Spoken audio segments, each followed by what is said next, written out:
The Indian Navy's warship INS Teg has rescued 9 crew members out of 16 who had gone missing after an oil tanker capsized off the coast of Oman. The Navy warship has been deployed for search and rescue assistance for the capsized oil tanker. Out of the 9 members, 8 are Indians and 1 is from Sri Lanka.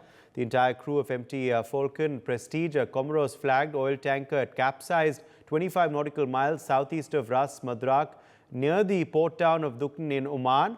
3 Sri Lankan nationals were amongst the 16 crew members. The operations are now being conducted in challenging weather conditions as the area is experiencing rough seas and strong winds. Navy's long-range maritime reconnaissance aircraft P-8I is also assisting in the search for survivors. Brian Thomas joins us for more details on this story. Brian, some of the crew members on board the capsized ship now rescued?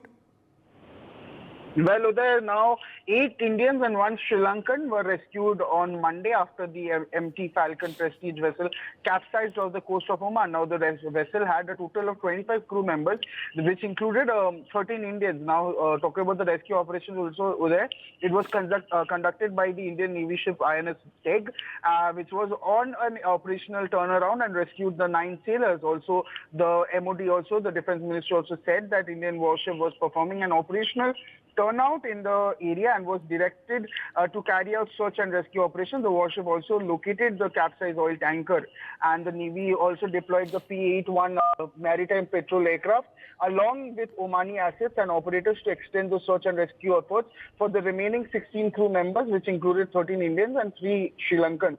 Now, the tanker overturned 25 nautical miles southeast of Ras Madraka in the vilayat of Dukhan, prompting a coordinated search and rescue operation with relevant authorities, according to the very Oman's Maritime Security Center. Now, also the crew of the ships are still missing, and it also noted that, adding that the search was going, the vessel was en route to Yemeni port of the city of Aden, having departed from the port of Hamria in Dubai, which was. Yes, Brian, do we know what the reason? Do we know what the reason for the mishap was? Well, right now, the oil tanker which sank and capsized, though it is still unclear whether the ship has settled on the seabed or if any liquids were leaking into the sea. But according to the LSEG trading data, it was a 117-meter long oil product tanker built in 2007, which was typically used for short trips. But yes, it is still not clear whether what. Stay with us. Captain Sanjay Karve, former Navy officer, also joins us now. Captain Karve, some good news coming in. The search and rescue operation has yielded some individuals finally being rescued. 9 people rescued so far. Uday, that's actually a good news. And what I'm worried is about the crew, especially the one in the engine room. Because if the ship has actually toppled, it will be the most difficult for them to come out. Yes. Also, we believe that there are adverse weather conditions there. All of that must be complicating the rescue operations, isn't it, sir? Absolutely. And what is most heartening is that the Indian Navy is now showing its reach across the seas.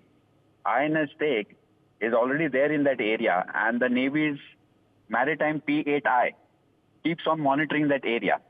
And unfortunately, how it is projected in the Western world is that the Indian Navy is looking after only its sailors, which is totally inaccurate. If you look at the history of rescues or logistical support carried out to the merchant vessels, 80% of them have been non-Indian flag carriers with non-Indian personnel on board. But that is very rarely reported in the Western media. How they project it is Indian Navy comes to rescue of Indian sailors, which gives a very wrong picture of what the Navy is doing.